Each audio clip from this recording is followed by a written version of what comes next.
Добре дојде за академик Томе Серафимовски во студио. Академиче, говориме за последната одлука на Комисијата за лустрација, која одекна како бомба во јавноста. Великанот на македонската литература, еден од основачите на МАНУ, господин Славко Јаневски, е лустриран од страна на Комисијата за лустрација. Вие не сте само негов колега академик, туку сте и бевте негов многу близок пријател. Која е вашата реакција најпрво? Кој е вашиот став? Преди се многу благодарам што ме поканивте да гостувам во вашето студио. Не е ова студио со се, ова е ваша нова телевизија. Благодарам за поканата и чест ми е да сум ваш гостин. Ви благодарам што дојдовте. Јас, бев 3 деценијски поеќе пријател од неговиот последен живот, последните децении од неговиот живот, мислам на академик Славко Јаневски, беме големи пријатели, многу големи пријатели. Веројатно нешто не сближи, ама во секој случај творештвото. Ништо повеќе. Така да, вие ме прашавте која е мојата реакција. Јас веќе реагирав и веќе, да бидам искрен, јас сум почестен што сум ваш гостин, ама се чувствувам неудобно како скулптор да толку реагирам за еден писател. Меѓутоа, од една друга страна, што Славко Јаневски беше сестрен уметник, тој беше универзален уметник, тој е еден од нашите, ако вие веќе не знаете или јавноста да знае, еден од нашите најголеми надреалисти сликари. Така да, Куновски, Спасе Куновски, Славко Јаневски, па денеска Васко Ташковски, така натаму. Автор е на првиот документарен краткометражен филм. На многу сценарија, филмови, така натаму и така натаму. Така што Славко, јас и затоа можеби и затоа бев многу близок со Славко. Нас не сближи творештвото. Често пати ќе говориме уз чаша, се разбира, он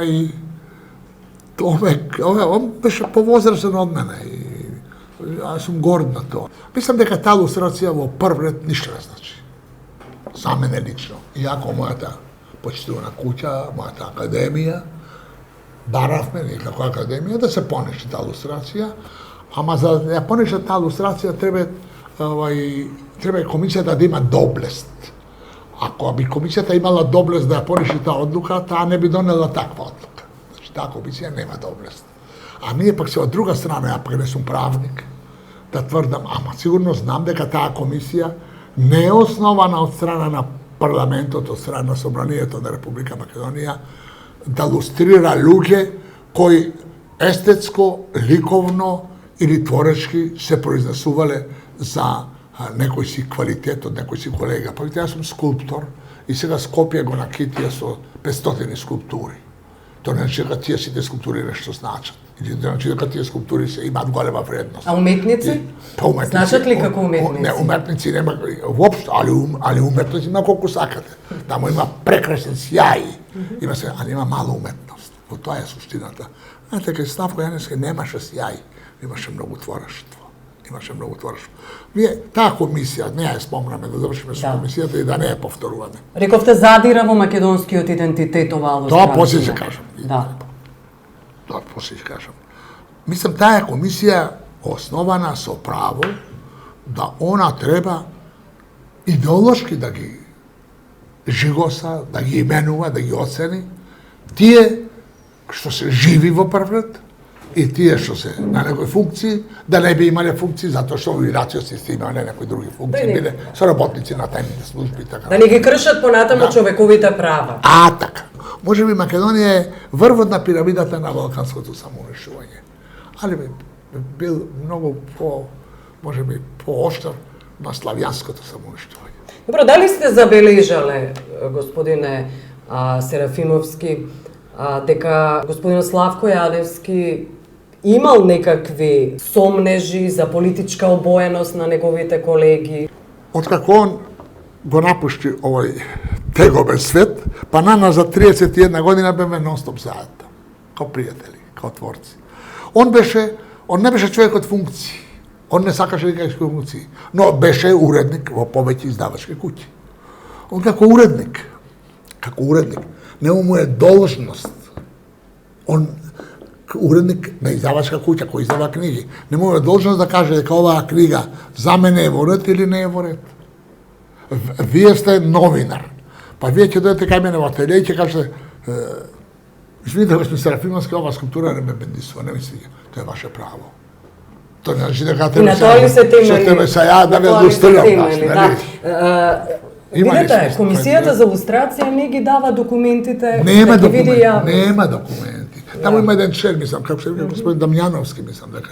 Да, Тој- да. Единствениот опозиционер. Опозиционер во комисијата. Не опозиционер, не е он опозиционер. Он е единствено може би реален човек за мене.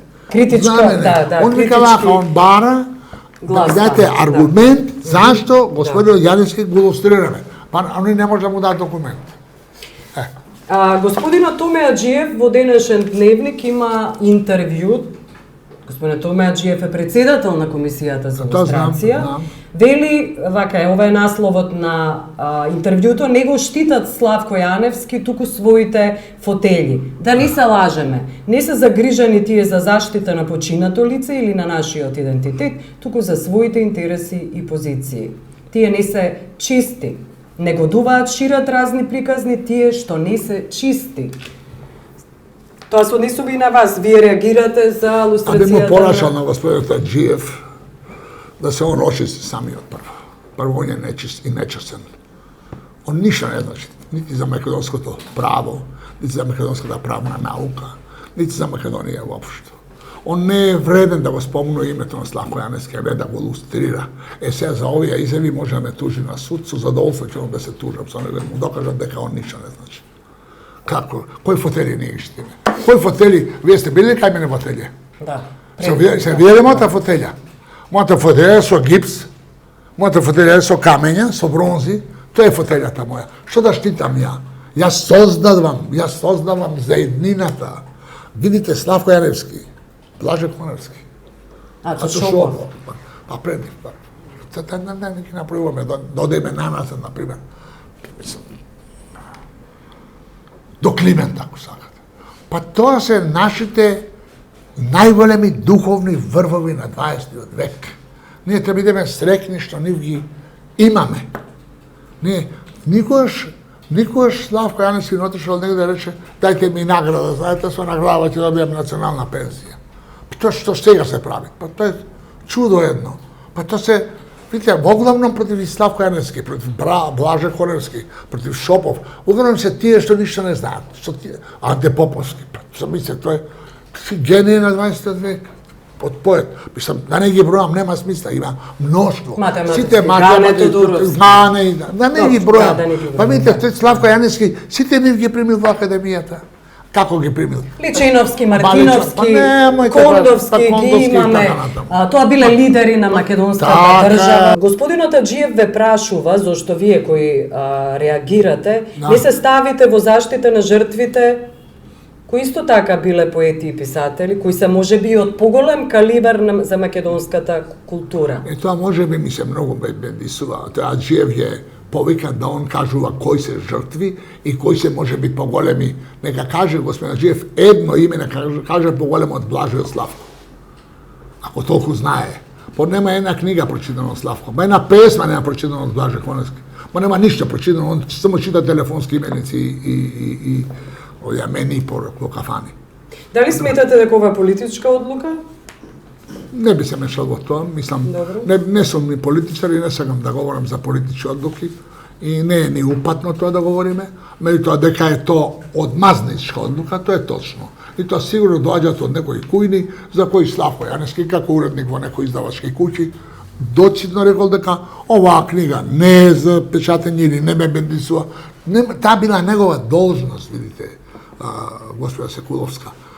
Негова должност била како уредник во една издавачка куќа да каже ова иде, ова не иде. Ка вие сте уредник на оваа емисија, вие кажете јас Серафимовски нема да го поканам или Серафимовски ќе го поканам. Тоа е ваша должност. Да. Господин Серафимовски, академиче, ДПМ, например, Друштвото на писателите на Македонија Прекрасно реагира. Да, бараме одговорност за илустрацијата на Јаневски. ПЕМ, илустрацијата е врв на апсурдот. Ману, да се поништи одлуката. Ќе Говориме. да, Нема они тоа добро. се реакциите. А утре во општина Центар се отвара прва општинска читална Славко Јаневски со почеток во 19:30 во близина на Јосип Брос гимназијата. Вие ќе бидете таму. Да, сигурно.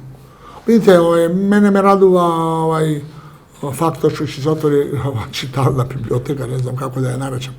Слушајте, досега требало да имат библиотека Славко Јаневски. Досега требало да има улица Славко Јаневски. Па видите, ние сме дали улици овде. Па ние сме дали улици, раскршници, плоштади кои ништо не значат. А Минта Трети, например, на местото на името Ленинова. Прекрасна улица Ленинова, прекрасна, со традиција, мислам, не знам, веројатно 70 години се вика Ленинова и сега Минта Трети. Па тоа се апсурди, ја не се согласувам со тоа. До каде одиме со историјата, господин Серафимовски? Па до самоуништување, До античката историја, вие бевте голем критичар на Скопје 2014 на антиквизацијата, односно на користењето на уметници кои дале некакви уметнички дела, дале придонес во Скопје 2014 за кои вие велевте дека се лоши уметнички дела, дека се непознати автори. Видите, јас мислам дека сум доста образован и доста еманципиран. Мислам, неудобно е да човек говори за себе. Јас планетава имам доста прошетано и прокрстарено. Скоро 30 години имате живеено во Европа. И со изложби своји, со споменици своји. Така што, Македонија нема капацитет да постигне ниво на култура, на една историска култура, една историја, што се градела во една ренесанса, или што се градела во една антика, или во еден Рим, или во една Византија, што се градела 400-500 години, да ние тоа го направиме за 4-5 години. Ние немаме нити духовна можност, нити материјална можност. Од каде се создаде оваа материјална можност, не ми е јасно. Ali како се создаде оваа духовна можност, ми е многу јасно. Имаме ли како? Затоа што, не, видите, јас еднаш реков, ја ќе повторам, да не бидам стодебен, јас еднаш реков дека има прекрасен сјај, но има мало уметност. Во тој сјај нема уметност. Знаете, не можете вие, например, ако сте биле вие во Париз, и јас ќе ве запрашам, например, од Конкорд, тој централниот площад во Париз, па до Триумфална порта, по целото Шанзелизе, има само една скулптура. Само една скулптура. Знаете зашто има една скулптура? Затоа што Франција економски не стои добро и затоа што Франција нема култура и нема историја своја. А македонското Шанзелизе е улица Македонија. Улица Македонија, Шанзелизе македонско, се наоѓа од площадот до Стара железничка станица. Тоа е само 400 метра. Вие на 400 метра има да те напиено минимум 10 скулптури. А строгиот центар? Па што, да не говорам, ја не говорам за Конкорд. Немојте тоа сега, еве со архитектите. А пред да се чуваме оно што го имаме старо, да тоа не го менуваме, да не го барокизираме се. Нема потреба да го барокизираме. Јас сум рекол на прави места тамо кај што треба, па ми било одговорено, знаете, академиче, вие не сте урбанист, вие сте скулптор. Јас рекол, да, така е, ја не сум урбанист, јас сум скулптор. Али како скулптор имам во светот поставено 40 споменици, а тие споменици се ставуваат, се монтираат, се поставуваат во соработка со урбанисти и архитекти. Така што ја ипак знам што е урбанизам и архитектура. Видите, Вашиот глас не се слуша. Да. Па не, се слуша, ама не како што треба, а не само мојот. Сигурно и други колеги реагирале, ама реагираат како не, Да, тоа е тоа, јас не можам. Ви благодарам што бевте во. Јас ви благодарам што е